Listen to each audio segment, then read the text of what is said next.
Hello, so today I'd like to talk about the news that Xbox One will be selling without a Kinect, and a lot of developers have reacted, a lot of people have reacted, and well, here's my reaction. So, firstly, it seems like the decision to bundle Kinect with Xbox One was an unpopular one.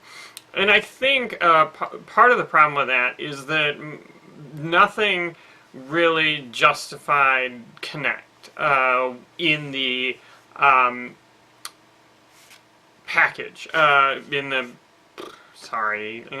first year of or well, it hasn't even been a year, but in the first however many months, nothing has said, for this experience you really need the Kinect. I mean, certainly there's menu navigation and the recognizing you sign in and all that stuff, which are neat, but nothing that seems like they're worth $100. And I think, there actually is one thing that makes really good use of Kinect, but no one ever talks about it, and that's Xbox Fitness. And I really don't know why Microsoft didn't really talk it up. And I think maybe part of the problem was that it was free, and so it didn't get game reviews, it didn't get, press interest, because it's like, oh, there's Xbox Fitness and it's free. But Microsoft didn't really talk about it, but which seems like strange because it's really awesome. I mean, it doesn't really work for me because I don't have enough room in my living room, but like basically the idea is it just plays you your fitness DVDs, your T25 or whatever, and then it has the skeleton tracking and it rates you based on your workout. So if you're, not following along, you get less points. If you're, cheating and not doing the push-ups or whatever, it'll dock you some points. But then the really interesting thing is it compares you against yourself, it compares you against people in your age range, and it also has like gamification, achievements, and things like, trying to keep you coming back to working out, which certainly I don't do a lot of working out, as you can see with my pathetic skinny arms and whatnot. But it's something I probably should do, and I think Xbox Fitness, if it would work in my tiny living room, which it won't, but, assuming I could use it, and I don't really think that's, the Kinect's fault. I think there's like laws of physics that sort of dictate I don't have enough space, and like even for the activities, the moving left and right, there's not enough space, but it can't see my feet and blah blah blah blah blah. But yeah, I just have a really tiny living room for working out.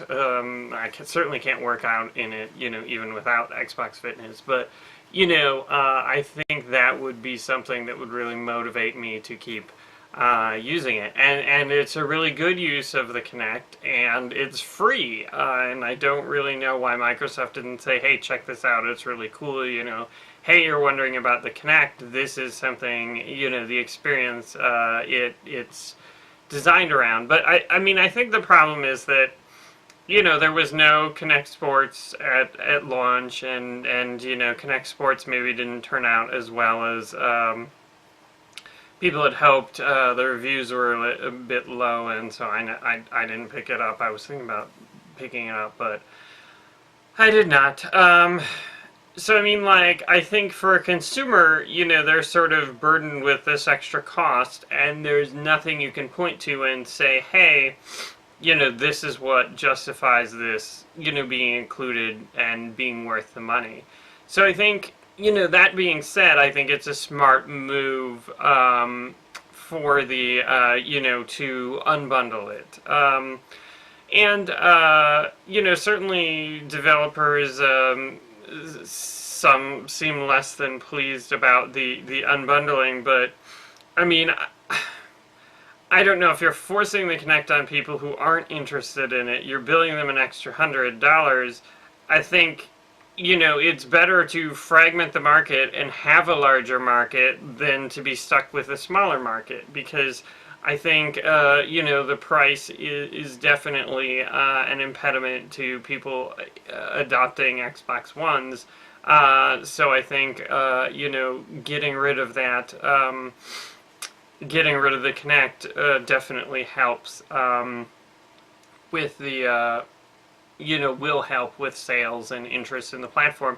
And I think really having two healthy platforms is the best thing we can hope for as game developers, because, certainly, having the PlayStation 4 with a really strong launch has put, price pressure on Microsoft and caused them to, rethink the importance of Kinect to the Xbox One experience, because, I like the Kinect. I would pay $100 for it or whatever. Just because I feel like, over the duration of the Xbox One's life cycle, I will get, at least $100 of enjoyment out of it. But that being said, I have not gotten my $100 of enjoyment out of the, Kinect, and so certainly I see where people are coming from.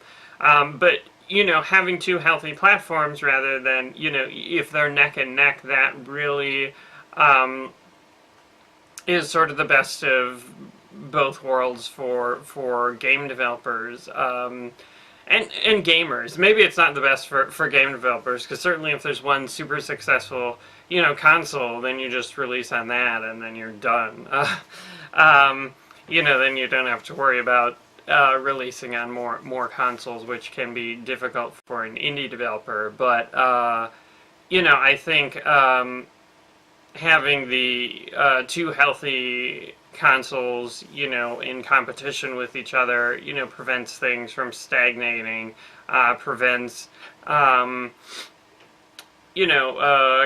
manufacturers from, being sort of,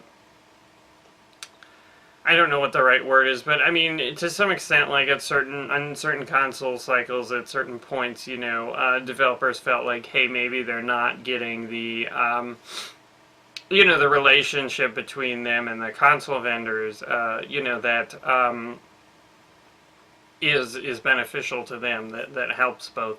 Because, really, developers are most important. I always chant the Microsoft mantra, or at least the old Microsoft mantra: developers, developers, developers, developers, which I think really is the key to any platform.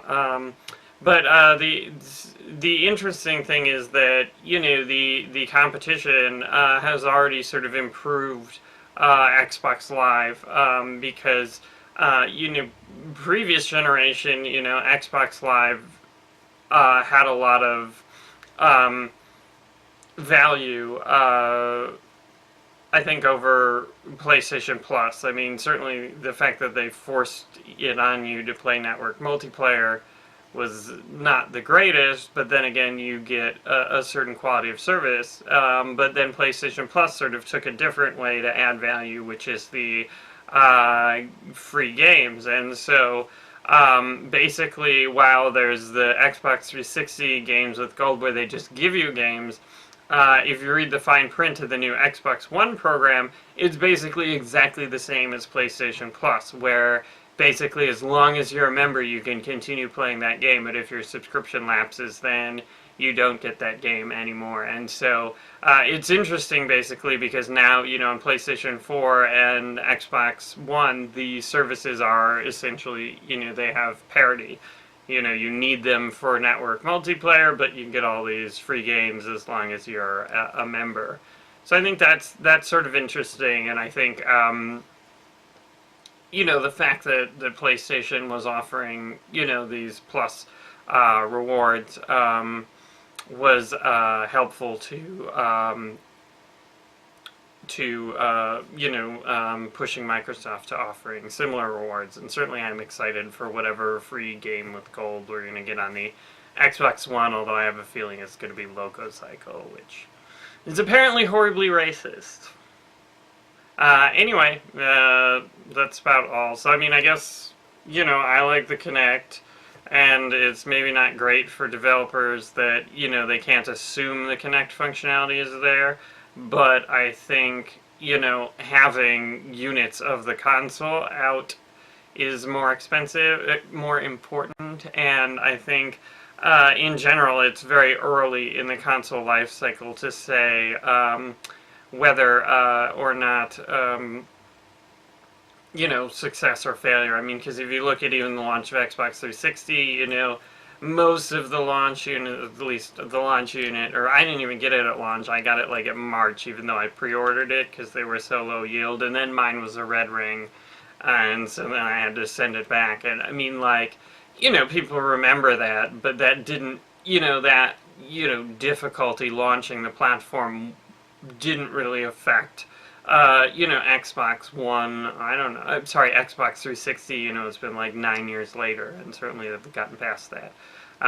So anyway, I think the console war or whatever is not a bad thing, and certainly there's a lot of time for, each console manufacturer to present sort of their best face and the best exclusives and the best hardware and software and whatnot. So anyway, thanks for watching.